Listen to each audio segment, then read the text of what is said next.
अपरा एकादशी व्रत कथा। प्राचीन काल की बात है। एक धर्मात्मा और न्यायप्रिय राजा थे जिनका नाम महिध्वज था। वे अपनी प्रजा का पालन बड़े प्रेम और धर्म के अनुसार करते थे।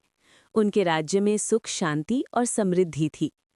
राजा महिध्वज का एक छोटा भाई था जिसका नाम वज्रध्वज था। वह स्वभाव से बहुत क्रूर और ईर्ष्यालु था। उसे अपने बड़े भाई की सफलता और लोकप्रियता से जलन होती थी। एक दिन वज्रध्वज ने षड्यंत्र रचकर अपने ही भाई राजा महिध्वज की हत्या कर दी और उनका शव जंगल में एक पीपल के पेड़ के नीचे गाड़ दिया। इस पाप के कारण राजा महिध्वज की आत्मा भटकने लगी और वह प्रेत योनि में कष्ट सहने लगे। कुछ समय बाद एक महान तपस्वी ऋषि धौम्य ऋषि उस जंगल से गुजरे। उन्होंने अपनी दिव्य दृष्टि से उस प्रेत की पीड़ा को जाना और उसके उद्धार का उपाय पूछा। प्रेत रूप में राजा महिध्वज ने ऋषि से अपनी पूरी कहानी सुनाई और मुक्ति की प्रार्थना की।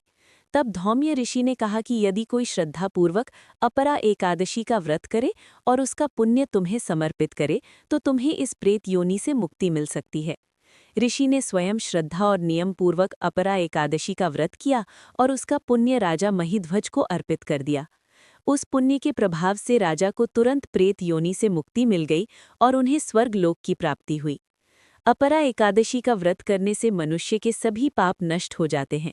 यह व्रत व्यक्ति को यश, कीर्ति और मोक्ष प्रदान करता है।